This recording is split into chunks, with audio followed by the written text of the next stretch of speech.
Okay, and so today the title of it is all, I call it Inception Secrets. The reason why I call it Inception Secrets is because, first off, I love the movie Inception. I thought it was cool. And I love in the movie when basically when they go inside someone's dream, right, and they're going back and they're trying to place an idea inside somebody's head, because if they can place that idea inside somebody's mind in their dream, and the person thinks it's their thought and thinks it's their idea, then their determination to do whatever that thought was is 1,000 times more strong, right?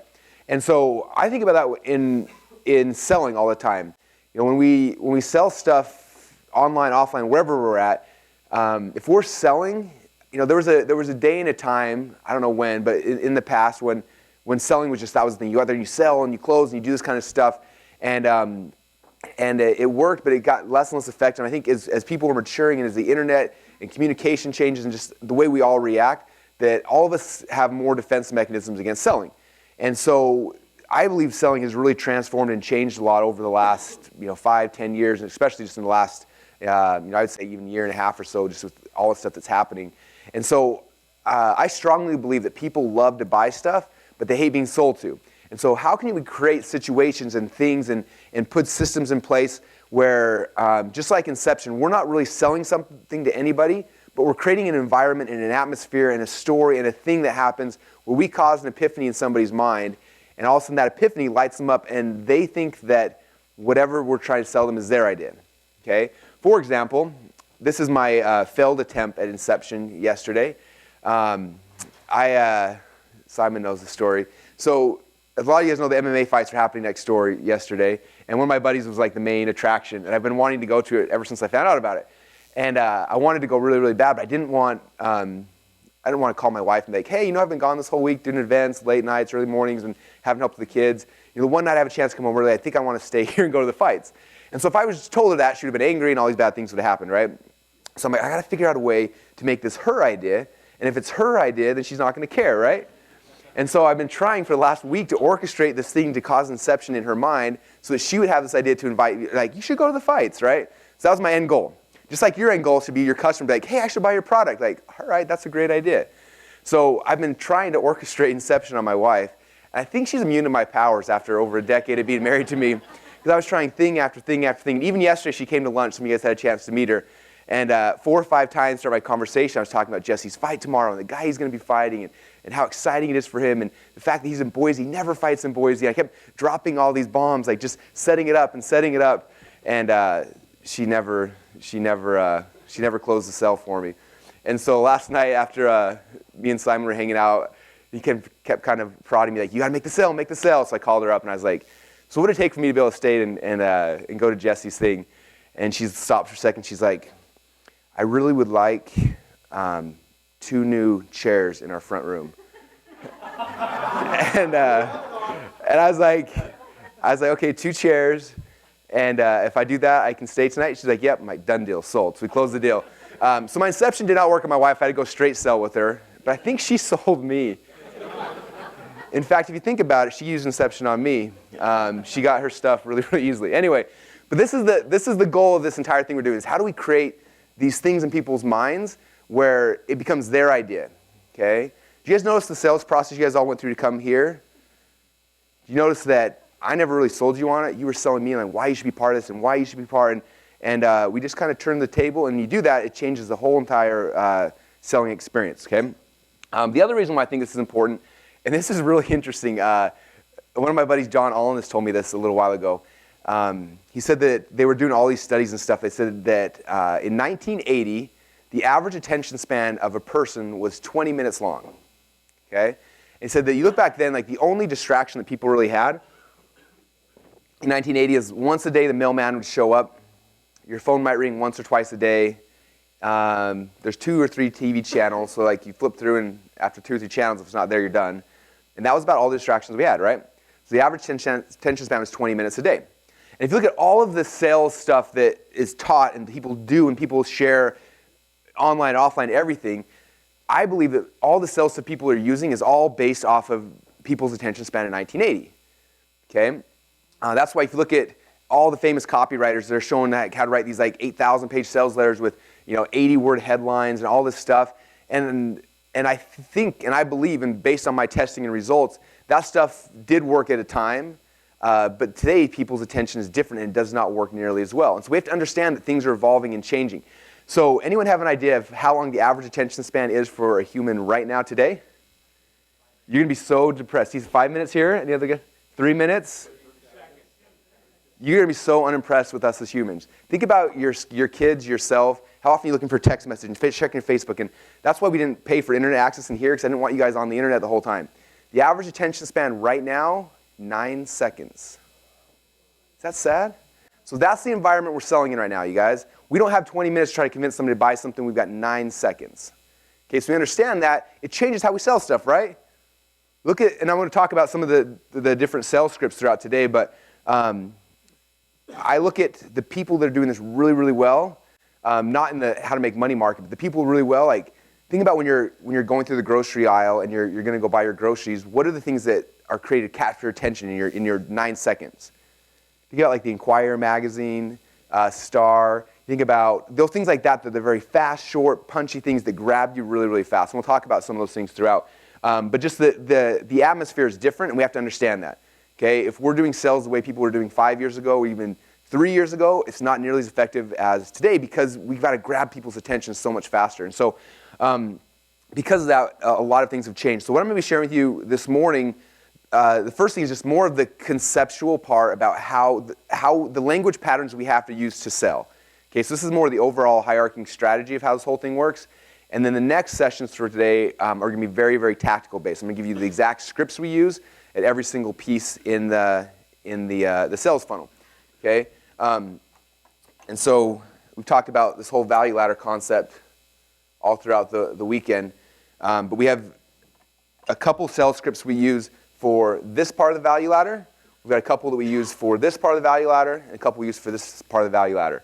Okay, and so you guys have all those scripts in your book, and that's what we're going to be going through. After this morning, we're going to go through the rest of those, and then you'll have all the pieces of the puzzle. Okay, so that's kind of game plan. All right, so Inception Secrets. In your book, you've got kind of a diagram here that's going to illustrate out all of the core elements I'm going to be talking about during this first presentation. The very first thing, if you look, this is kind of, I would say the central pivotal part of this whole Inception Secrets is this initial quote right here. And I was going to get the guy's name that wrote this. This is not I did not invent this. But what he wrote here was really, really powerful. I think he called it like the one-sentence persuasion secret or something. It's like a 12-page book that explains this whole concept. And I'll find that for you guys and let you know what it is. But in his little presentation, he said that if you want to get somebody's attention, if you want to sell somebody, these are the 5 things you have to do for that person. Okay? Number 1 is you have to encourage their dreams. Number 2, you have to justify their failures. Number 3, you have to allay their fears. Number 4, confirm their suspicions. And number 5 is throw rocks at their enemies. Okay, if you can do that to your client, they're going to love you. They're going to come to you. They're going to do anything you want. Okay, so whenever we're writing copy, we're creating webinars, we're doing any kind of sales stuff, those are the things we're trying to weave into our presentations. Okay, those are our key elements. All right. Okay, so let me step back a little bit. All right, so the first time that I kind of started thinking about this Inception concept, we were working on a big project last year. Some of you guys probably saw it. It was called Rippling. And we were working on it with a whole bunch of people. And my job was we were creating all the marketing materials. And we did a great job of it. We got 1.5 million members in like 90 days. And then the other guy's job, which was to launch the company, they didn't do a very good job of it. But the marketing part was freaking awesome. We did great, right? And we were having these conversations with me and a couple other people that were doing a lot of the marketing materials and stuff.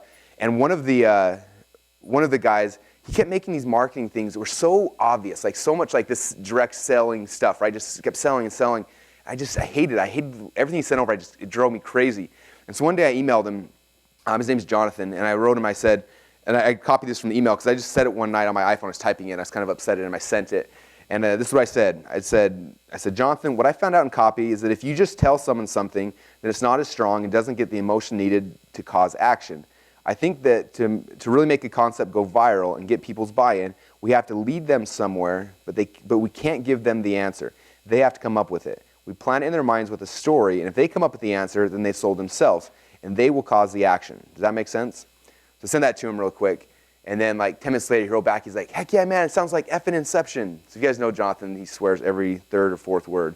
Anyway, so that sounds like effing Inception. And that was the first time I was like, you're right, that's what it is. We can't be so obvious. We got to lead them to a path and then let them make it their idea. And if we do that, everything else changes, right? Okay, so we do that through a lot of different things. And kind of the core piece of this starts out with these three things. The first I call primary question.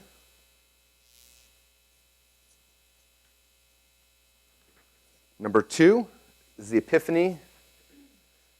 And number 3 is the magic bullet. All right, and this is a progress. So I have arrows on the little image there. Okay, so this is kind of the process, the core process of Inception we're going to be taking somebody through. All right, and so the first is the concept of a primary question. Anyone have any idea where I first heard this concept of primary question? Mike knows. Anyone else know? Tony Robbins. So if you go to Date with Destiny, Tony spends like an entire, I don't know, probably 8 hours on this concept he calls the primary question. And before I went to that event, I never even thought about this. We said that every single person in the entire world makes most of their decisions based off of one question that's running in their head all the time. Okay, and so we spent this, he did all these exercises to help you figure out what that primary question is inside of your head. Okay, and he says that there's typically just one question, and it's asked over and over and over and over again. And it drives and fuels everything you're doing. Okay, and so for all you guys, I highly recommend for you to sit down and try to think what your question is. But he went through and he talked about, for him, his primary question was how, like I think it was his, like, how can I make this better? And so every situation is how can I make this better? How can I make this better? And that was his primary question that drove everything. Okay, they talked about other people's primary questions. Some people's primary question is, what's wrong with me? Okay, do you guys know anybody like that? Every situation, they're like, oh, what's wrong with me? Oh, what's wrong with me? What's wrong? And no matter what happens, what's wrong with me? What's wrong with me? That primary question drives everything they're doing, every choice, every action, everything they're doing, they have that primary question. Okay? Other people's is, how can I add value? Other people's are, why am I so scared? I mean, everyone's got this primary question that's running through your head that's making all sorts of decisions for you. Okay? Now, when you think about it, well, not most, but all of your consumers, all your customers have these primary questions as well that are driving them. And you really got to figure out what that question is, because if I want to take somebody somewhere, I got to figure out, like, what's the question they keep asking in their head. Now, Tony, when he was teaching, he was talking very specifically to everyone internally, like, what's the primary question you have about yourself? And he wanted you to be able to become very aware of your primary question, because when you knew it, then you can start, it's just like this marketing stuff. When you become aware of it, you can manipulate it, right? When you guys become aware of the funnels and why we do stuff, when you become aware of the pre-frames and all this stuff, when you become aware of those things, now you can manipulate them and change them, right? So Tony was showing us, because as soon as you become aware of your primary question, now you can change it and do something that's going to serve you as opposed to holding you back, okay? And so for my purpose with this more is to understand that, again, people have a primary question, but I also think that inside of each of your markets, when somebody is making buying decisions, I think they have primary questions as well, okay? About your product, your service, whatever it might be. And so for our business, the very first time I really realized this was when we first launched our call center, and we were doing all this stuff. And prior to us launching a call center, I always have support people, so there's kind of a barrier between me and my customers. So I don't always hear all the feedback that's coming through from them. And which is unfortunate. I think that me and everybody should spend a little more time looking at your customer support, because this is how you can start finding out what your primary question is, like what things do people keep asking over and over again. And so one day we launched the call center. We had, I don't know, maybe 10 sales guys or something. And one day I went in, I just wanted to hang out and just hear these guys sell. Like, I really enjoy kind of the energy and the buzz of a sales room, right? So I go in there and I sit down and I'm just listening. And within probably an hour or so, I started hearing the same recurring thing over and over and over again. Okay, the majority of the people they were talking to, kind of in the business opportunity space, what they kept asking every single time was, well, if this works so good, why don't you just let me have it for free and I'll pay you guys from the profit I make? That was their question every single time. Well, if this works so good, why don't you just give it to me for free? If you guarantee it's going to make me money, just give it to me for free and then I'll pay you from whatever I make from it. Okay, and sales guys had to always spin that over and over and over again, but that was like the primary question that the business opportunity market kept asking over and over and over again. And I had this like epiphany, like, wow, that's what they want. That's their core question. So how do I instead of doing what most people do and get like upset and just be like, because you're a moron, you can't do that. You know, like that's what most of our things is like, because you have to give me money. Like, but I was like, instead of me just getting angry, like how do I use that? How do I use that as a tool to get these people to do what I want them to do, right? And so a little while later, we were launching one of our offers.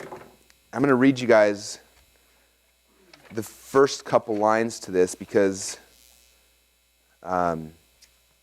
you'll see how I kind of use that as a tool. All right, this is for our .com Secrets X offer. So I've got a quick question for you. Have you ever wanted to work from home, own your own business? Come on, you know you want that lifestyle, the one that everybody talks about, where you can work at home in your underwear or on a beach with your laptop. So why hasn't it happened for you yet? Come on, admit it. This isn't the first time you've been looking for a proven way to make money, is it? When is it your turn? My guess is this. You saw someone online promising you riches untold, but there was a catch. It doesn't seem like there's always a catch. You pay hundreds or thousands of dollars to get started, right? Before you make any money. Don't they know that's why you're there? Because you need money? Doesn't seem like if all those gurus' courses and software work so good and they really believe in them, why don't they just give you their money-making system, and then after you've made your money, then they would get paid? Okay? I'm speaking to exactly what they're like, yeah, that's how I feel. Okay? I'm coming right where they're at, and boom. And all of a sudden, that's exactly how I feel. And so then the copy from there goes on and basically spins like, look, I'm not like these other gurus. I care about you. I want you to be successful. So this is what I'm going to do. I'm going to let you come in for free. You have 30 days to come in for free. And for 30 days, I'm going to coach you. I'm going to teach you. I'm going to give you everything I have. At the end of 30 days, you will be making money. And if you're not making money, don't pay me anything. Okay? Because that's the deal. But if you are making money, then just pay me part of the profits. Okay? I only charge $97 a month this membership site. So in 30 days, if you're not making at least $97 a month, cancel. If you are, do nothing. We'll bill you $97 a month, and I'll keep training you, keep being your coach. Okay? So that was the message. You guys think that's pretty strong? Okay, we launched that. Within 45 days, we had added over 8,000 members to that membership site on our dollar trial, which then rebuilt in 30 days later at $97 a month. Okay, the right message got in their head, understood the primary question, and grabbed them. Okay, so for you guys, what's the primary question that most of these people are asking? Okay, if you're in the make money market, you probably know now. If you're in the weight loss market, what is it? Okay. If you're in the finance market, what is it? If you're a coach, whatever it is that you're doing, what's that question they're asking? Because if you can figure out what that question is, instead of hiding from like everybody else is doing, you embrace that and somehow use that to take your offer where you want it to be, you'll be amazed how people will just follow you and start running with you. We heard like 8,000 members in their membership site in 45 days. Yeah, it's awesome. Okay, so that's the first thing. Now, after you understand this primary question, the next step is we've got to lead them somewhere. Okay, we've got to lead them to some kind of epiphany. All right, and this is I learned this concept initially from Dagan Smith, and Dagan's one of my best friends online. He's awesome, and he has this whole like story selling course and process he takes people through. And when I was going through it the very first time, he was talking about this kind of concept of telling story and how you capture somebody. And there's elements of what he taught me that are going to be in some of these other scripts you guys will see, because we use a lot of it. One thing he says is that the entire purpose of a story, is to grab somebody, tell them your backstory. Okay, this is the whole attractive character. So tell them your backstory, bring them through a process, and you have to explain to them how you had an epiphany. Okay? And the goal of you explaining how you had an epiphany is because you want them to have the exact same epiphany that you just had. Okay? If I just tell someone like, oh, one day I had an epiphany, I need to build a list. They're like, oh, okay, that was a cool epiphany. Okay, the reason why we use story and why story is so important, because I need to take them on that journey with me. Because I take them on that journey with me and I tell the story about how I figured out I needed to build a list, somewhere in this story, they're going to have the exact same epiphany I did, usually a few seconds before I actually tell them what it is. And if I do that, what just happened? It was their idea, not mine, right? So for example, in our product that we're teaching people how to build a list, I go through this, my story. I think I kind of shared a lot of the story with you guys on the first day.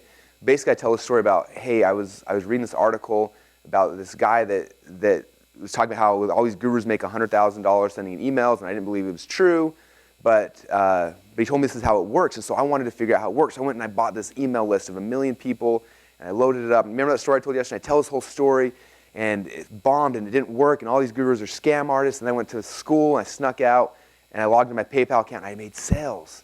So it actually worked, but I had to figure out the right way to do it, okay? But, and I kind of tell this whole story, and I lead them down this path, to all of a sudden they're like, man, I need a list. If I just had a list, everything would be good. Just like Russell, that's Russell's whole problem, but he made money. If I knew the right way to have a list, then I could make money. And all of a sudden I'm like, hey, by the way, guys, I'm going to teach you guys the right way to build a list. Okay? I give them that epiphany. They have that epiphany. That's theirs. It's their idea. They figured this thing out. Okay? Inception was just caused. At that point, I'm like, hey, I got a product that's going to show you guys exactly what we just talked about. Okay? You guys see that?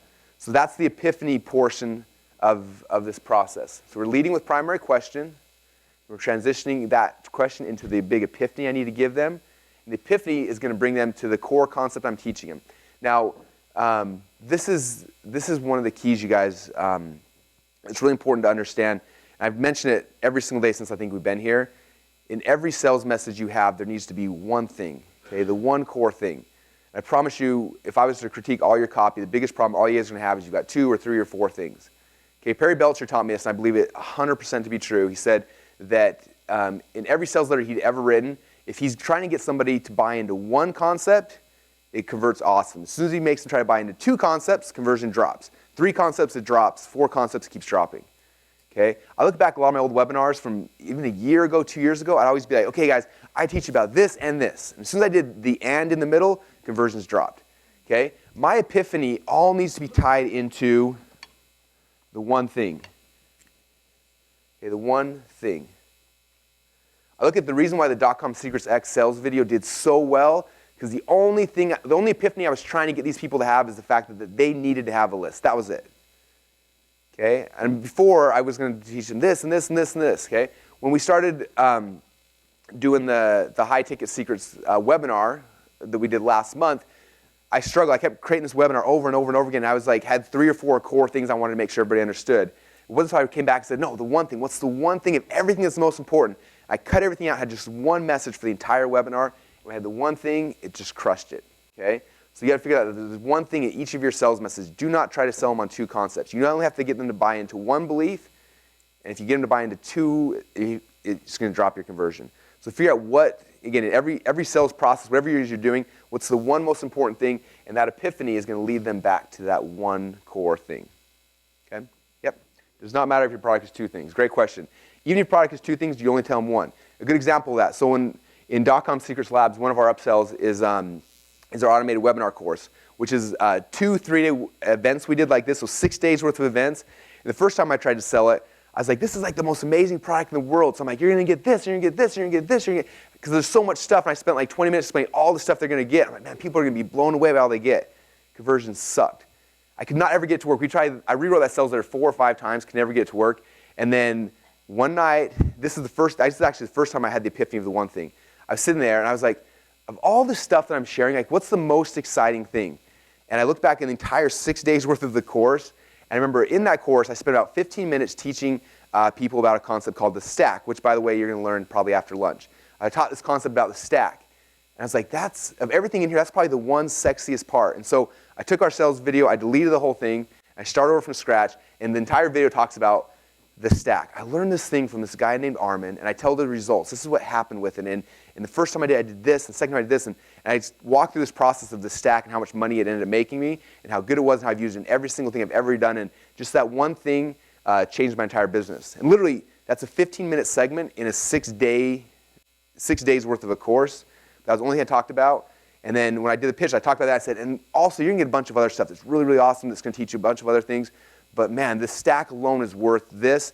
And you're going to get that plus everything else for this one price. And that was why I'm finally converted. And it's been converting like crazy ever since. So even if you have a huge thing, you got to pick the one sexy thing, and that's what you're speaking to. Okay? Okay, do you guys hear that? So his question, and this is going to go against every single copywriter in the world. I promise you, I've had this argument late nights with all these great copywriters, and I think they're all wrong. Okay? Every copywriter teacher, you need like 80 pages of bullet points on every single thing you do. The only bullet points I've ever written is for .com Secrets Labs, and that's just because I was trying to show off. Okay? Had nothing to do with me wanting to sell stuff.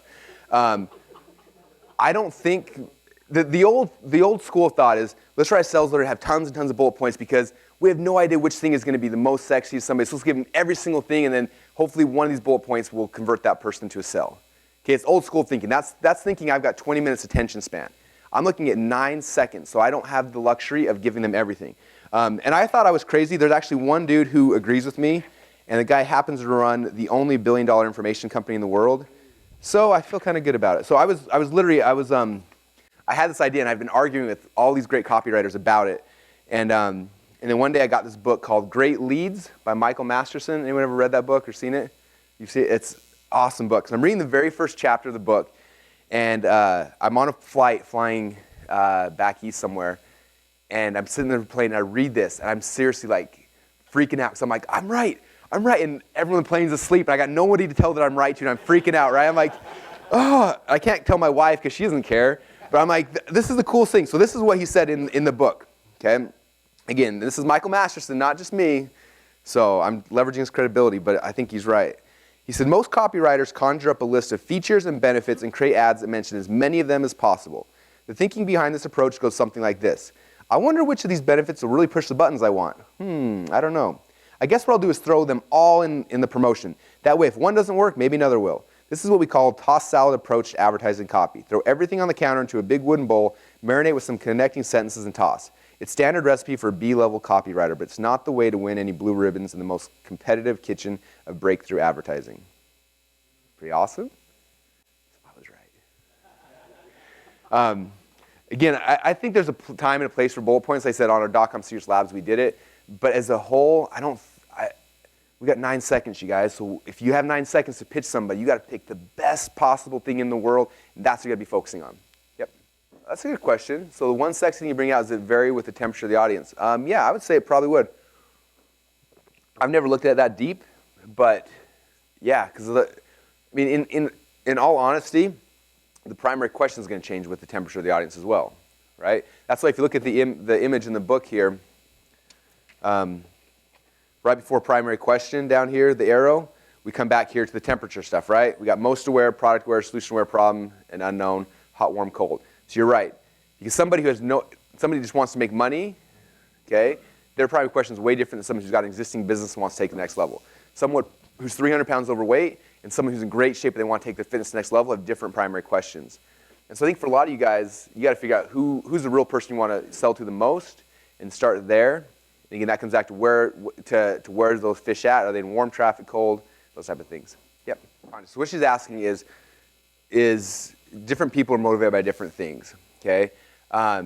What you're kind of leading to is, and what you're saying is 100% true. So everyone in the world is motivated by one of two things. Either they like to move towards pleasure or away from pain. Okay? Have you guys ever studied NLP before? Neuro-linguistics programming. This is like one of the core things. People make all their decisions either moving towards pleasure or away from pain. Okay? It's important to understand that. Now, what I mean by that is towards pleasure is in the make money markets. I want to be rich. I want to have a plane. I want to do whatever. Right? Away from pain is I hate my boss. I want to quit my job. I'm miserable. I want to get away from this pain. Okay? Now, every single one of you guys, every one of your customers, all make their decisions based on one of those two things, okay? And I'm curious real quick, think about yourself for a second. I want to know, all of you guys in this room, do you make the core amount of your decisions moving towards pleasure or away from pain? Okay? So who here makes their decisions moving towards pleasure? Okay, who makes moving away from pain? Okay, now this is going to be a big aha hopefully for some of you guys. Typically, entrepreneurs make their decisions moving towards pleasure, which is why 90% of the room in here makes their decisions moving towards pleasure. Okay, now the mistake that most of us make is we assume that our customers are the same way, and so we write our messaging moving towards pleasure. But the vast majority of the human population, I would say 90% of people on earth, make all their decisions moving away from pain. Is that aha for any of you guys? So we come in because we're entrepreneurs and we know this is what motivates us. Let's sell this way as much as we can. But we're not our customers. We're hyperactive entrepreneurs who can't sleep at night because we're so excited to work the next morning. Okay, we want that pleasure. We want that stuff. Most of the people just want to get out of pain. And so a lot of times just switching your messaging towards moving people away from pain is way better. Who had a question? Joey? Yeah. There's not a right or wrong answer. Everyone's wired one way or the other. So it's understanding your customers where they wired and not where you're wired. We always get stuck up to like, well, this is what I would have bought that. It doesn't matter what you would have buy. Okay, I was listening to Ben Settle podcast on the way over. He's got this podcast about marketing. All he ever talks about is picking up chicks. It's really funny. And he was reading like some personal ad that some girl wrote, and he's just like ripping on the girl, and it was really kind of funny. And he's like, she doesn't understand that all that men, he's like, this is what men actually want. He's like, the biggest thing that you have to understand is you can't sell what people aren't buying. Like, you have to sell what people are buying. That's a big key here, right? So people are buying, get me away from pain, and we're trying to sell, make, you know, hell, there's a bunch of pleasure. They're not going to buy that. You got to sell the right thing. Okay? There's another question somewhere? Yeah, David? The other interesting thing about this is, you know, like our goal as entrepreneurs is always to like under-promise and over-deliver. We focus on one thing, they come in for that one thing, and all of a sudden you got the rest of your thing, and they're like, holy crap, like, you didn't even tell me about this other stuff. This is all just free stuff, right? And they get blown away. So it's twofold. One, increases friend conversion because you're focusing on one thing, boom. And number two, they love you twice as much because what they're getting in the back is just so much more. All right. Cool. All right, let's keep going. Okay, so next step then, after we focus on primary question, moving towards the epiphany, then the last thing is when you make your offer, again, as close to a magic bullet as possible. I was just thinking about, like, is this a magic bullet? Is this going to answer the primary question and solve the epiphany that they just had? What's the magic bullet? And if we can give them a magic bullet, it's awesome, which is the reason why I like free trials, is the reason why I like the invisible funnel, which is the reason why I like free plus shipping, because this is a magic bullet. Like, I just solve all these problems, boom, I'll give you this thing for free, right? I'm scratching that itch really, really easily at a low ticket. So for some examples of magic bullets we've had tons of success with, .com Secrets X is only pay after you make money. That's our magic bullet offer. Our double your reading, pay $100 after you've doubled your reading. Living on a coupon, don't pay until you've saved $20 your next shopping trip. Girlfriend in a week, don't pay us until after you get a girlfriend, right? Like the magic bullet type offer. I love those for the front end of anything, okay? So when I'm looking at this stuff, you guys, let's put that up there. I'm looking at that, that's the core thing here, right? Primary question, moving to epiphany, moving magic bullet, which all this is kind of the one thing, okay? So that's kind of the overall hierarchy of how I'm doing all my sales messages, right? So from a high level, I'm trying to take everybody through this kind of a thing. Now with this, we can use this hierarchy in a ton of different situations, right? Video sales letters, automated webinars, phone calls. Like every single sales thing I'm doing, I'm doing this kind of stuff. But this is the overarching hierarchy of kind of where we're going with it, right? Now inside of that, there's a couple other really powerful things that I found that have had a huge impact. And these are all these things down here. Copy speed, trial close, and desire amplifier. So I'm going to kind of go through those right now. So the first one is copy speed. So I've hired a lot of copywriters in the past. I had copywriters work full time for me. I've written a lot of copy. And I always did things the exact same way that all the copywriter guys teach, right? I bought all the copywriting courses and all the things that people were teaching that worked back in the 80s, back when people had 20-minute attention span. I believed it, I did it, and we had success with it. Not like screaming success. Well, we had good success, but it was kind of like that's what it was. And I remember one day, one of my friends came to me. He's like, hey, I've got this offer. It's doing really good. You should promote it, okay? And so I'm like, all right, I'm going to try it out. And I sent an email out to my list to promote this product. And it was weird because typically when we're promoting something as an affiliate, we're looking to find out kind of what our EPC is. EPC stands for earnings per click. So typically, like in the how to make money world, when I send an email out, most people want to make like $1, maybe $2 per click. If you make $2 per click, that's like a pretty good campaign. So if I send 3,000 clicks, I'm going to make $6,000 back, right? A really good offer might have $3 per click. So I send 3,000 clicks and make $9,000 back in, right? So that's kind of the metric we're always looking at. And so I sent like just a test email out to this guy's offer, and the very first email I sent out made $10 per click. Okay, so I think I sent 3,000 clicks, and I made $30,000 back in. I was like, holy crap. So I was like, why did that work so well? I got to figure out, and I ended up sending a bunch more emails because it was working so good. And what was interesting is, and this is kind of the power of having an offer that converts. If you have an offer that makes you $3 or $4 or $5 a click, you literally can become a millionaire in like 5 seconds. So this guy launched this offer, had no product launch, no anything, and within 8 months made $10 million selling this offer because it converted. Okay, so that's kind of why we do all this stuff we're talking about. You get something that converts, game over. People will come to you begging you to promote it all day long. Because he emailed me and said, hey, so-and-so got, whatever, $6 clicks on this, try it out. I sent it out, got $10 clicks. And next person just went like wildfire, right? And everyone's talking about it. So I went back to my, like, why did it do like 3 times more than anything I've ever seen ever in the past?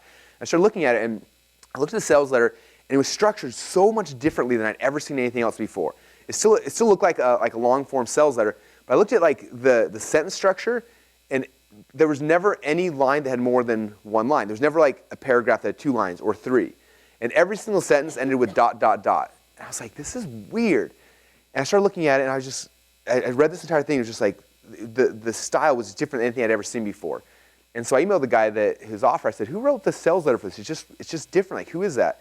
So he told me the guy's name. And so I called the guy up, and I just wanted to get to know him. And just be like, tell me, like this is just different. Like, something different's happening, and it's working. So I want to know what in the world's happening. And so I don't think he even knew. I don't think to this day he knows why, but it was working. So I started asking him, and I was like, let me see other stuff you did. So he showed me 4 or 5 other pages he had written, and all of them had the same style. I was like, where did you like make that up from? Or where did you learn that? He's like, I didn't learn it. That's just how I write. That's just how it works. And so I'm like, all right. So I started putting a couple of these other ones just to see as well. And same thing. It was like $5 EPCs, $6 EPCs, like just crazy numbers on every single one of the things he wrote. And I was like, there's something new here. There's something completely different. And so I started kind of reverse engineering his stuff and started seeing why it was working. And then from there, the next 2 or 3 sales letter I wrote, I started following the style, which is very short sentences, a lot of ... dots after them, and it's completely changed how I write. This style, I can write a sales letter that would have taken me anywhere from 10 to 14 days. I can write in usually 3 or 4 hours now.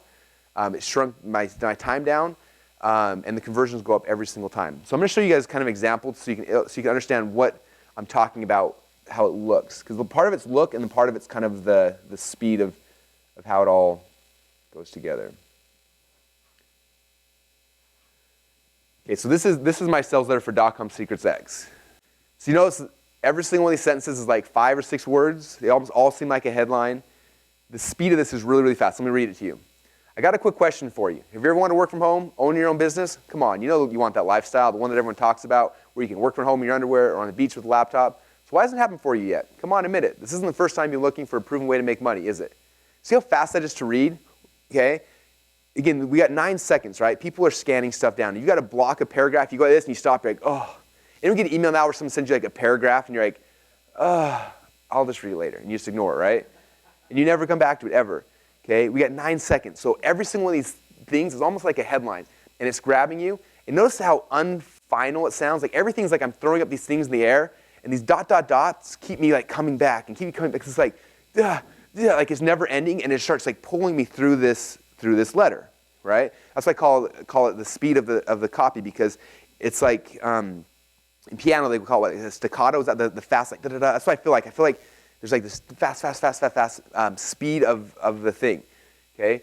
And so when I write any of my letters now, all of them are like this, okay? There's never more. Once in a while I might drop to the second line. That's a very rarity. Very, very rare do I ever let it do that. Very short, very fast, and it sucks people in. And it works. And if you look at this copy, the whole thing, you know, I'll scroll out, you see it. Okay, that was the first time I dropped the second line, and I was like freaking like, gosh, should I make a whole other line for that, or should I keep going? But see how easy this is to read? If you saw that, you'd be like, oh, I can read it real quick. A lot of space, a lot of open stuff. So I'll walk you through the scripts later that show you the process, but just this, as far as the style, for speed and ease and everything like that, it's just awesome. You get addicted this way. You'll start writing everything. If you ever get an email from me or text, my wife's like, why do you always put ... at the end of every text? I'm like, I don't know. I just have to. Yeah, I agree 1,000,000%. Email, like, every communication with anybody now is this. Emails that go out, videos, sales letters, everything is in this fast, staccato, high pace, easy to write. And when you start writing this way, you'll see like how much easier it actually is. It's really weird. Like, I can go so much faster and tell a story. And again, when you guys see the scripts tomorrow, you'll see the things, and you're like 4 or 5 of these little lines for the first thing, the next thing, and within a couple hours, your entire thing's done, and it's beautiful, and it's in your voice, and it's awesome. Do you have some? So the way I write now, so I script my whole thing out like this, and then I make, if I'm doing a video version, this is just the same video. So each PowerPoint slide is just one little sentence. Next one, next one, next one. Exact same thing. The worse your spelling, the worse your grammar, the better.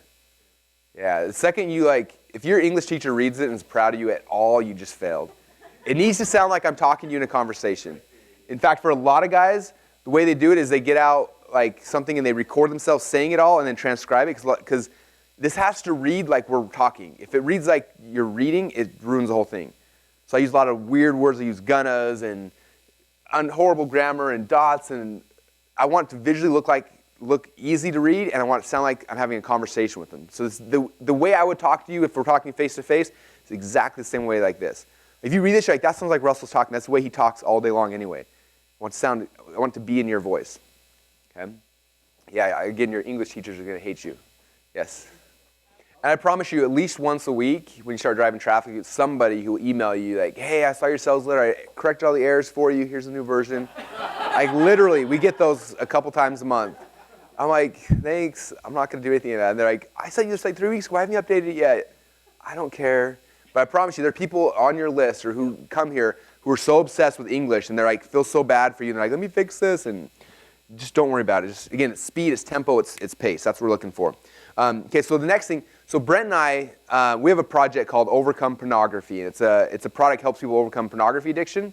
And so we had written a couple sales letters and stuff, and one day we were getting on a flight, and I don't remember where we were flying. Do you remember? It was like a 4-hour flight, so back east somewhere. Yeah, so we're sitting in the plane forever, and we just couldn't get this offer to convert, and he's like, do you want to try to write a sales letter? I'm like, all right, fine. So I open my laptop, we sit down on the plane, and really quick, I tried to like slip in the mind of my target market. Okay, all the stuff I've been talking about, like how to get in the mind of my target market. What do they want? What are they feeling? What's the pain? All that kind of stuff. What's their primary question? Like, so I kind of went through this really quick, and then I put on my hat like as if I was that copywriter that I'd been studying his copy. And this was the first time I'd ever written this way. So I sat down, I just started going, and Brent sat next to me on my shoulder, and I just like I got in this zone. I started going, and like 2 or 3 hours later, I'd written this like huge entire sales letter, and we're like, holy crap, that turned out awesome. And this literally happened in a flight. So I'm gonna read you guys part of this, and I want you to like to listen to a couple things like the emotion, the pain, the speed, the ease, all this kind of stuff. This is just a script. This is how it goes. So imagine we're advertising on pornography sites. So there's a porno site, and all of a sudden you see this banner ad that says, feeling guilty? Click here. Or you're leaving a porno site, and a pop-up comes up, and this video starts. You hear my voice say, it happened again, didn't it? So that's how this whole message starts, okay? Okay. It happened again. Yeah, who here has seen this video before? Half of you guys are our target market, I know it. Okay. It happened again, didn't it? To you or to someone you love. I know your story. Everyone's situation is different, but the results are usually the same. Let me know if it sounds familiar. It was probably about 11:30 at night. Your spouse just fell asleep, and you're tired, but something keeps nagging at you. You decide to get up just to check your email, or maybe you look at eBay or Craigslist for something you really know you don't want or need. And a few minutes later, it happens again. You have no idea how you got there, but you're there. You knew it would happen, even though you won't admit it. You had a second of hesitation, but you know it's already too late. 1 hour turns into 2, and then 2 into 3. You know you're going to be tired tomorrow for work, but at this point, you really don't care. You know the shame and guilt you're going to feel, the look of pain in your eyes when you look at your loved ones, but it's already too late. For some of you, this is a story that happens often. And for some of you, this just happened. And that's why you're here, right? For others, it hasn't happened to you, but it happened to somebody you loved, a husband, a boyfriend, your child. From the outside, your situation looks hopeless. From the inside, you feel trapped. You rationalize you're not hurting anybody but yourself, but deep down, when you tuck your kids into bed and kiss your spouse goodnight, you know that it's a lie you've been telling yourself, hoping it'll lessen the pain. You're aching for change, either for yourself or for your loved one. And that pain you feel is real. Is that pretty good, you guys? I'm so proud of it. Does it work? What's that, the copy or the product? I can get you a copy and you can let me know. I don't know. Yeah, it does good. Yeah. Anyway, it goes on and on. But you guys see how some of these elements I'm talking about, like do you feel the speed of that? Like you're sucked in and you're just like, and it keeps pulling you. And it's not like, oh, here's a big paragraph I got to read through. And then what's the next? You know, it's fast, it's speed. Like anyway, so that's one of the big parts of this whole Inception thing and how we have to sell today is that speed, right? We went from 20 minutes to 9 seconds, and so we have to address that. We can't keep saying what all these marketers are saying and like, oh, well, good copy wins all. In some markets, it does. Neurocell, so our supplement, we're targeting people that are like 60 to 80 years old, okay? That market, we have a long-form sales letter, bunch of paragraphs, and old people like that still have attention spans. They don't have cell phones, and so it works for them, okay? Other markets, the majority of the markets, doesn't work, right? If your market is texting and Facebooking 85,000 times a minute, you need to be working like this. You got to be speeding up everything you're doing, speeding up your copy. All right? Okay. All right, next one is trial closes. So this is a concept that was like earth-shaking to me when I first figured it out. And I was at a seminar, and this was probably 2 or 3 years ago. I was at the seminar, and there's a whole bunch of really good speakers there. It was like a public speaking seminar, so they had all these really good speakers in the room. And I got up on the stage and I started speaking, and all of a sudden in the back room, I see this little guy walk down and sit down. I knew who it was. It was this guy named Ted Thomas. Anyone here ever seen Ted speak before? They call him the Pied Piper, because when he's done speaking, he literally, I've seen videos of him at like Robert Kiyosaki's event. He'll be walking like this, There's a line of people all behind him, all holding their credit cards in their hand, and they're walking like this, and have 300 or 400 people following to the back of the room and buying his thing. It's like it's the coolest thing in the world. And so he sits down, and I'm like, oh man, there's like the man that's like closes everybody here watching me pitch. So I get a little nervous, I'm doing my thing, and I sold. I did well. You know, I got some skills, so I did all right, and people ran back and they bought. And then I'd go back and do my thing, and I'm taking orders and doing the whole dog and pony show, right? And he's kind of hanging out inside during this thing. I keep seeing him. I'm like, oh man, this is gonna be awkward. Whatever's gonna happen next is not gonna be good for me, right? So everyone leaves, and it's lunchtime, and he's like, hey Russell, loved your presentation. Love to take you to lunch. I'm like, all right, that'd be cool. So we go to lunch, and we start talking. He's just asking me all these little questions and just kind of like probing me about whatever. And I'm answering him. I'm kind of shaking my head, and I'm going through some stuff. And then he stops me. He said, look at your head. I'm like, what? Look at your head right now. Yeah, he's like, you notice how you're nodding? I'm like, yeah. He's like, that's what you're doing wrong. I'm like, what do you mean? He's like, when I speak in an audience, like if you sit in the back of the room and you watch my presentation, you'll see a wave of heads going like this the entire 90 minutes. And he's like, when you do that, at the end, everybody will buy. I'm like, well, how do you do that? He's like, the same way I was doing it to you. He's like, what have I been saying for the last like 5 minutes to you as we've been talking here at lunch? I was like, you're just asking me little questions. He's like, notice every single question was a yes or no question. Like, yeah. He's like, you know, the answer to every single question was yes. I'm like, yeah. He's like, notice that you nodded your head every single time I said that. I'm like, yeah. He's like, that's the secret. He's like, when I was in the back of the room, he's like, nobody's heads are moving. Everyone's sitting there like this. He's like, you did well because you got some talent, you got some stuff. But he's like, you need to get people saying yes from the very first second you get on stage, and they need to be saying yes the entire thing. He says, the way I do this is through a concept I call trial closes. Does that make sense? Okay, does that make sense as a trial close? Yes, okay. Yes. And he starts showing me, he's like, here's a bunch of trial closes I use. And he said the way that I first figured this out is I would not I figured out, but I would do this and get people to say yes. And I figured out that this was something, right? In NLP, they always talk about like getting someone in a yes state. So he's like, the first second I get up, I ask a question, then I do something. I get something, I'm saying something. In my entire presentation, I'm saying yeses. He said, at first it was really hard for me. So what I did is I took a bunch of note cards and I write out these different trial closes. Like, does this make sense? And I put it on the floor when I'd speak. And another one like, are you guys getting this? And I put it down. And then, isn't that awesome? And then and all these different trial closes, and he would lay them all over the stage. And when he walk around, every time he step on one, he'd look down and he'd say, does that make sense? He'd walk over here. Are you guys getting this? And he would do that until it became part of his pattern, right? He did over and over and over again to the point where he had these all in his head, and then he would just drop these trial closes all the time throughout. I was like, that's pretty cool. And so he gave me this sheet that had like 5 or 6 pages of all these trial closes he had done. And so I took that home. And at the time, we just launched our automated webinar for .com Secrets Local. And I was like, I want to add these trial closes in. And so I re-listened to the entire like 2.5-hour webinar. And every single time I had a little timeline, I'd see, okay, at 3 minutes and 22 seconds, I should insert this trial close. And I wrote it down. And then at this time, I should write this trial close. And I went through the entire thing. And I listed out like 5 pages of trial closes. In fact, if you look at the .com Secrets Labs book, in the very, very back, I show you everything I did here. So I show you all my trial closes. This is like my thing. So at 1 minute and 5 seconds, I did this. And at 1:21, I had this trial close. At 2:07, I had this trial close. 3:05. So everything throughout, it's every trial close I added back into that webinar. So I just recorded it and had my brother, who does my video stuff, just splice those little trial closes in throughout the whole thing.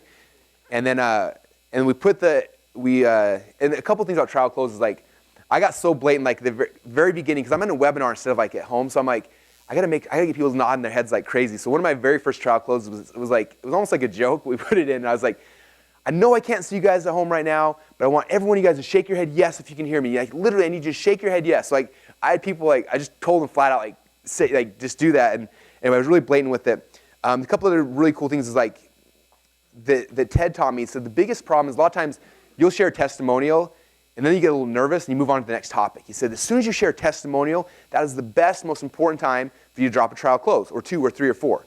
So I just showed a testimony of Simon. I'm like, here's Simon. He just made $1 bajillion. Isn't that awesome? I just did. So that was trial close. So I showed that. I'm like, isn't that awesome? Can you guys imagine yourselves doing that? Would that change your life right now if you were to have that same result in your life? Okay, what would your spouse think about you if you did that? Would that be awesome? Okay, I just dropped like 5 right there in a row. So anytime you do a testimonial, you do that. Anytime you share a really cool feature or benefit, like this is this cool thing that this does. Do you guys get that? You see how awesome that is? Is that one of the coolest things you've ever seen in your life? You see how this would change the future of your life forever. Okay, boom, drop, trial, close. Okay, and so I did that in this webinar, went back through, I think I have the numbers in here. We started testing the EPCs. So before we added trial closes, we were averaging, oh, please say the numbers in here. Anyway, I think we were averaging, I have the after number. Oh yeah, so when we first did it, we were averaging $9.45 for every person who registered for the webinar. After we added in these trial closes, driving the same traffic, we increased it to, oh come on, can I not find it right now? It went up 74.6. I think it went from like $9 and whatever, 46 cents to like $16 per person. So 74% increase just by adding in these little trial closes. Is that cool? You guys getting this? Is that awesome? Okay. And so I started realizing that this was powerful, and I started using it, first off, in my personal life. I use this all the time. I think it drives my wife crazy, but it's the way I speak now, right? It's become part of my language pattern. In my sales videos, I use it all the time. In my webinars, every time I communicate with any audience, I'm using it because I want people to say yes. Natasha, be willing to share your story about this? Because it was like, was it 2 years ago, or when was it that we first talked about this? I think it was maybe even like a year ago or a little over a year ago. And I heard Russell talking about this, and I was like nodding my head. I was like, oh my gosh, this is awesome. I've got to do this. But then I was like nervous. I was like, how am I going to ever remember these things? And then I remembered what he taught about the guy that had flashcards on the stage. And so I had a webinar. And so I decided that I was going to put it all on Post-it notes. And so I had something like 50 trial closes on Post-it notes all over my window, all over my desk. And Rich walks in. He's like, "What in the world is going on?" And I'm just like, they're like falling all over the place. I'm like, after the webinar, which it worked out really well. I don't have the numbers, but I made a lot of sales. And I remember like that night I walk out of the office and like I got like a trial close stuck to my shoe. And so now I always talk in trial closes, always. My new one is, are you getting this? Would this work for you? Could this work for you? Can you see yourself doing this? Like once you start practicing, it's really, really weird to do it at first and you feel like completely stupid. But then all of a sudden it just totally becomes a part of your speech pattern. Does that make sense? Y'all getting that? All right. Will this work for you? Awesome. Will you tell me also what you said about one of your attendees at your event was like, I feel like you actually. Oh yeah, awesome. yeah. So I was actually in a group. I was in a group coaching call, and one of our premium buyers said, the one thing I love about Natasha, she always says, are you getting this? Does this make sense? And she's like, it just shows that she cares. She wants us to really get this. And it's awesome. And she's like bought everything that I've ever offered for sale. So yeah, no, it just makes people think that and you should care, but if they said, I'm not getting this, yeah. I don't know that I would necessarily have to change everything, but yeah, it does. It's a phenomenal technique, and I highly, highly, highly recommend that you take advantage of the thing in the 108 split tests and start implementing those because they work. Love Absolutely. It. Thank you so much. One of my favorite things about Natasha is like she hears something and then the next day she does it. Like I want all you guys to adapt that. Like I think that why she's so successful is because of that. She hears something, and instead of like, oh, well, that worked for me, or she goes home, writes sticky notes, puts it up there, does the next call, and boom, closes it, right? And I think if you guys can all become like that, you're going to see the same kind of results. Awesome. I love it. Okay, so trial closes. Start using this. Just start practicing and start trying But I promise you, when you're communicating, just use these all the time. They work. They just work, okay? Nothing else I can say about it. Oh, here's my numbers. I went from 945 net profit to 1650 net profit per registration, which was awesome. All right, cool. So there's trial closes. Any questions about that at all? Cool. Now the last thing is desire amplifiers. And there's a lot of desire amplifiers we can use throughout.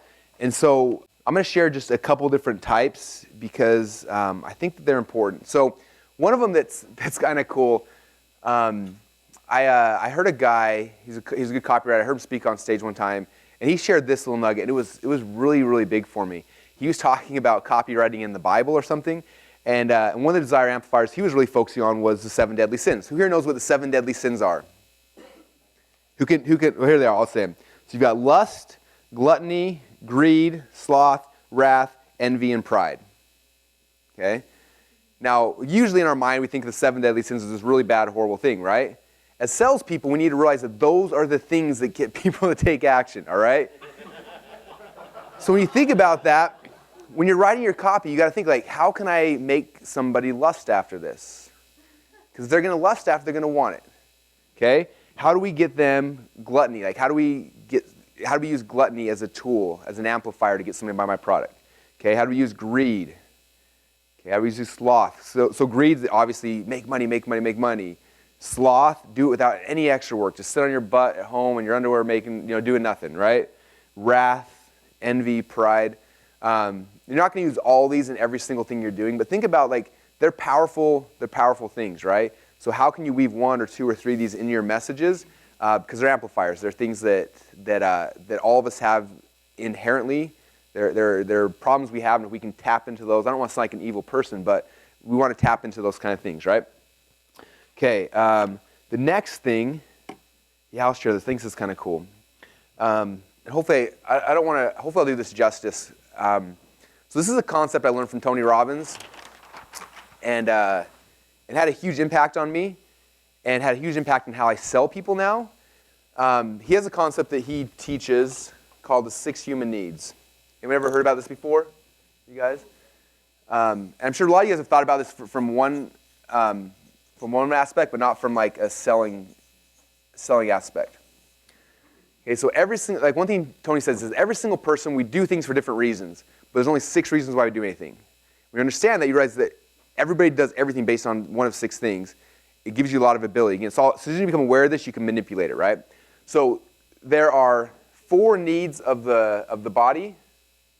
There's 4 needs of the body, and then there's 2 spiritual needs. Okay, so I'm going to go through these. So the four needs of the body. The first one. Let's see. I'll do 1, 2, 3, 4. Okay, the first one here is certainty. T-Y. Okay, every single one of us in this world, we need certainty. Okay, we need to know that when we wake up in the morning, things are going to be certain. Okay, we crave that, we desire it, it's a need we have to have in our lives.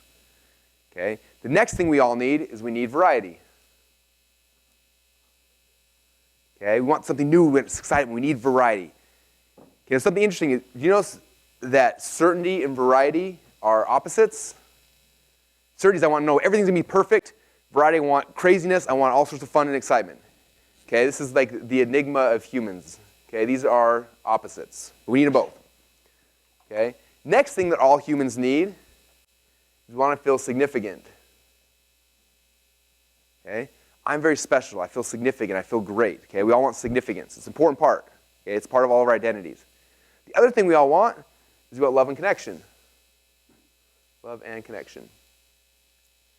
Okay, I want to feel loved. I just want that love. Now, significance and love and connection are opposites. Significance is look how great I am. Love and connection is different. It's love, right? But we both need these, but they're opposites. Okay? And then over here on the spiritual ones, we have growth and contribution. Wait, is the growth and contribution 1 or is it growth 1 and contributions 1? Growth 1 and contributions 1. Okay. Growth and contribution.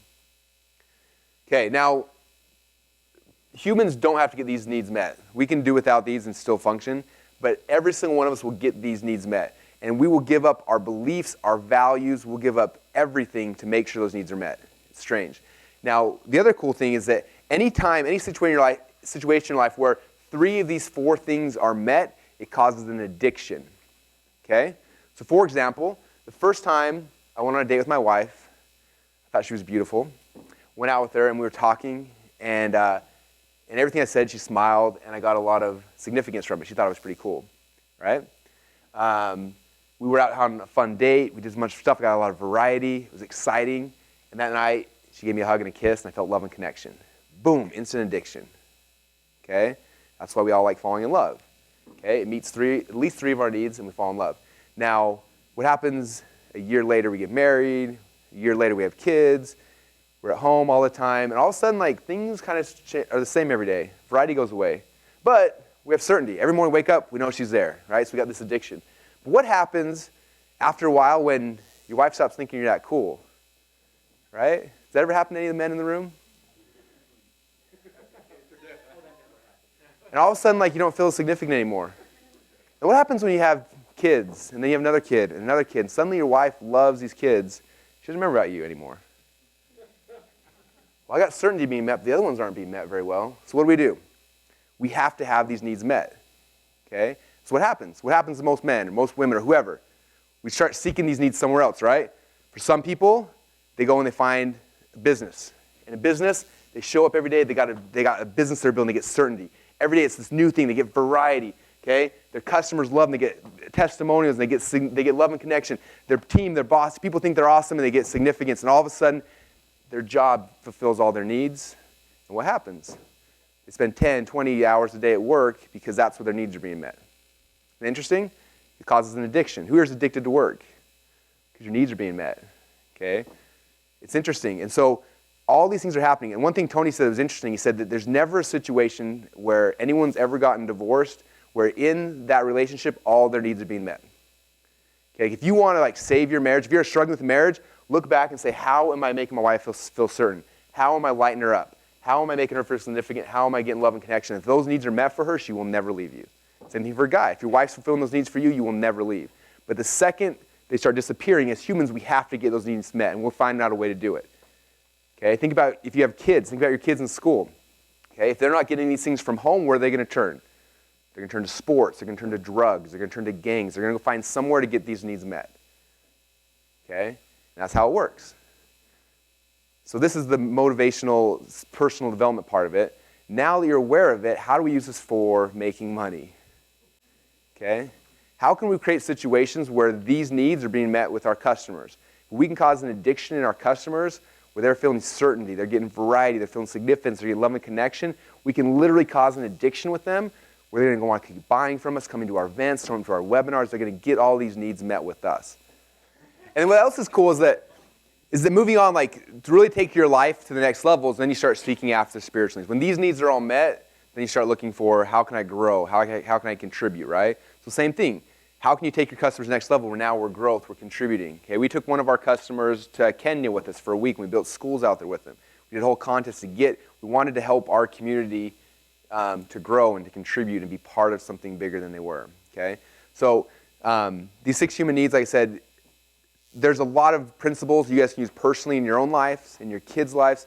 Well, now with my kids, I'm going through this process right now because I know that right now my kids get all their needs met from us, right? It happens. But when they get older, it's going to shift. And if I don't focus on it, all sorts of crazy stuff can happen. But if I know that if their needs are met here, they're not going to go other places, you can engineer that, right? Every Sunday I wake up and say, this week, what can I do to make sure my kids get variety? Because if they're having it here with us and our family and with their friends that are good and we like, they're not going to go after drugs. They're not going to go into gangs. They're not going to be seeking for in other places. Okay? Anyway, so it's a cool tool you can use in all aspects of your life, but also with your customers. Like, how can we cause these addictions with our customers? Because if we do that, they keep coming back again and again and again and again. Is that exciting? I love this stuff. All right. What other ones? There's a bunch of other ones. I'll share one more one, just because I think it's kind of cool. Anyone here ever studied hypnosis before? With like you're getting sleepy. Okay, so hypnosis is, there's like the stage hypnosis side of it. which is fun and exciting. But from a sales standpoint, we use hypnosis all the time, okay? And excuse me, it's not so much to the point where I'm trying to hypnotize you, but I kind of am. Like if you watch any of my sales videos, and if you take a step back, or you watch my webinars, you'll notice I'm doing a lot of things to put you guys in trances in the states that are more conducive to you guys buying from me, okay? And so there's a lot of ways to do it. There's tons of really good hypnosis books, but just a couple things you can do. And I don't remember the book. I'll try to find, there's a book that's really good that goes through a lot of these. I can't remember the name off the top of my head, but I can let you guys know later. One thing I can do with hypnosis is I can attempt to cause amnesia, okay? So what I mean by that is if a customer's coming in, they're having experience with you, right? And they've been buying a lot of things, they got burned by all the other bad, evil gurus in the past, I have language patterns I can use to help them forget those things so they focus on me, okay? And they're subtle, and they don't sound like a big thing, and you may think that's not going to work, but it really does. Like, for example, in my sales video or my webinar, be like, look, I'm sure that all you guys have been in this internet marketing space for a long time. You've probably seen the scam artists. You've probably seen people trying to rip you off, trying to take your money. But for the next 90 minutes, I need you to forget about all that stuff and put it in the past. Okay? For the next 90 minutes, I need you to focus on what we're talking about today. I need you to have hope and faith because what I'm going to share with you is going to work. Okay? That's a hypnotic statement where I'm taking this thing and I'm helping, I'm telling you, I'm causing amnesia so you'll forget about all the bad things you are. Because one of the reasons why you're not going to buy from me is because you've been burned by somebody else in the past.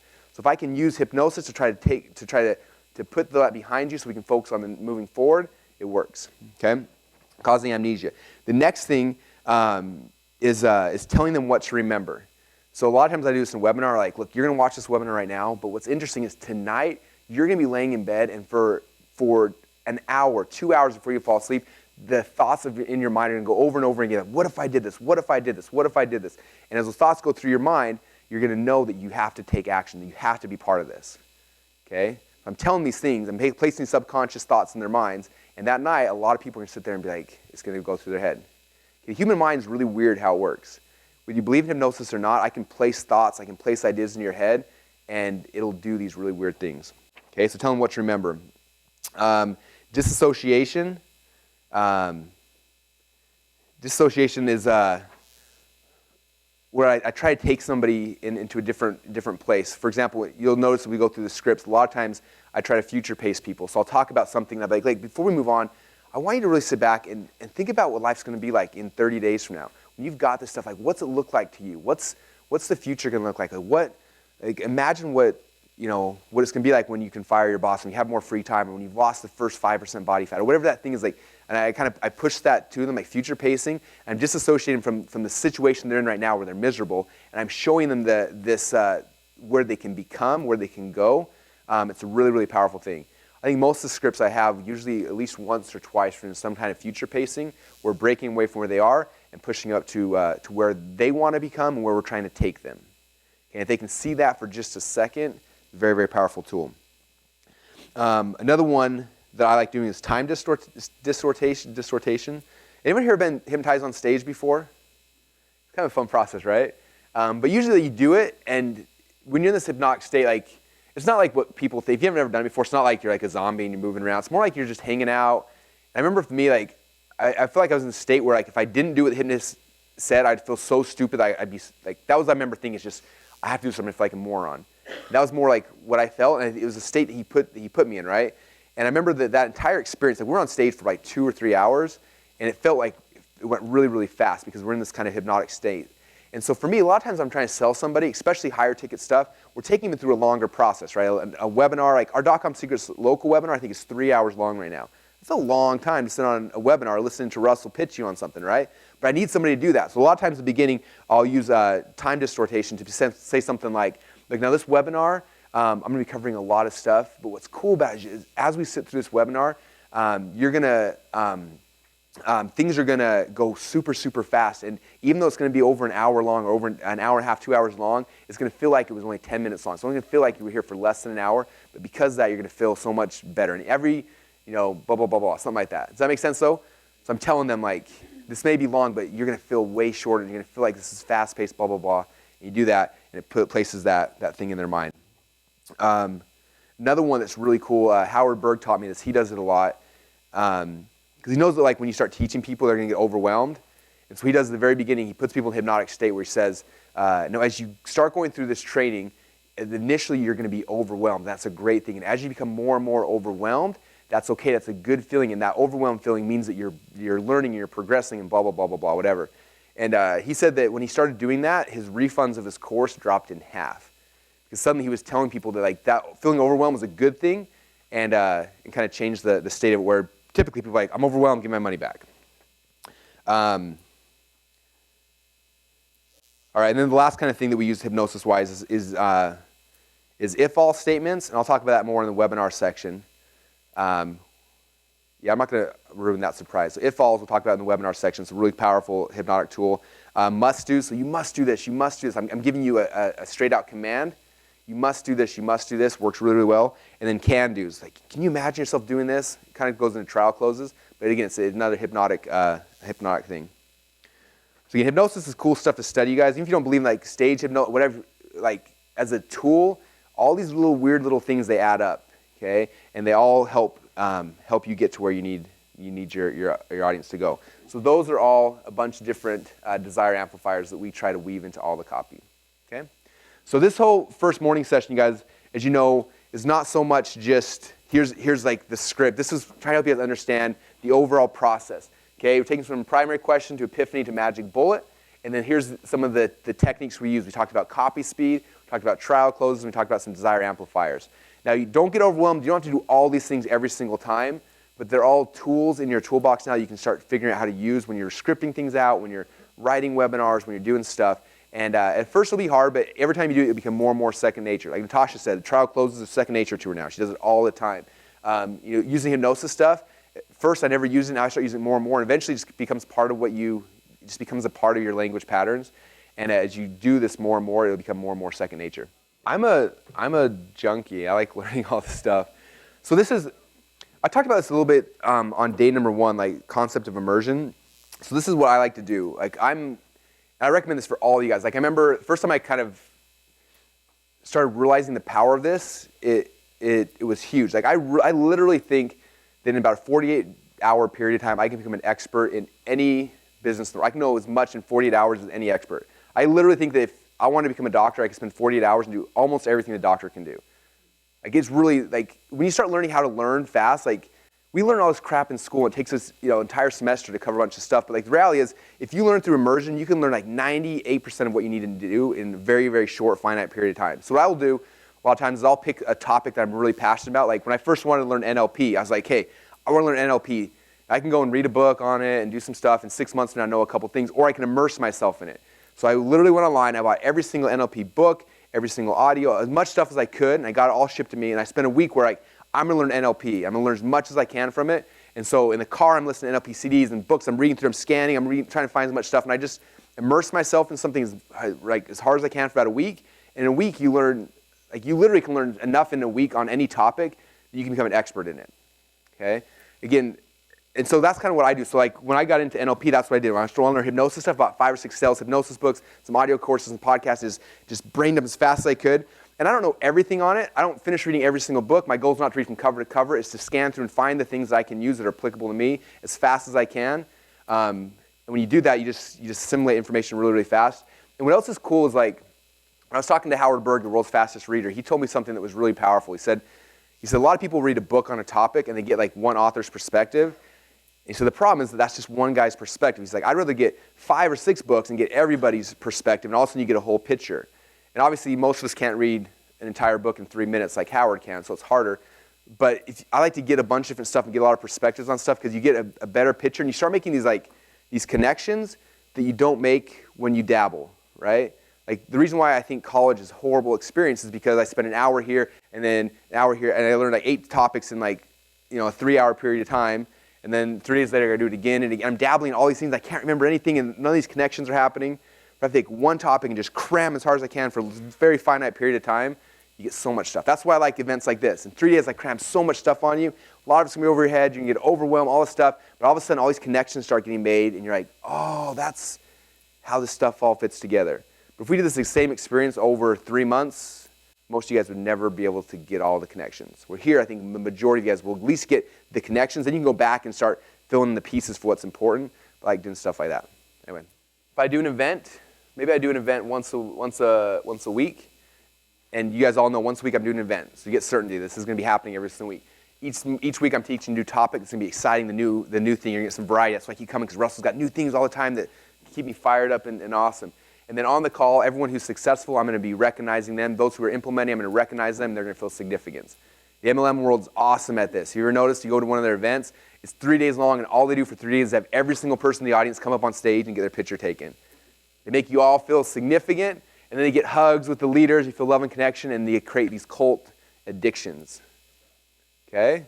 All of our MLMers in the room, you know this is how it works, right? They are one of the best in the world at causing addictions, okay? Because that's what they're doing. So it's not so much in your sales that are like you're adding. This is more like your overall hierarchy experience with your customers. From everything you're doing, you're weaving these things in. You're trying to figure out how can I make these people feel certain. Okay? How can I add them variety? How can I make them feel significant? And how can I give them love and connection? Okay? That's why events like this are good, because you can serve people at a different level, but you also can do a lot of these kind of things that you can't do necessarily, that are harder to do remote.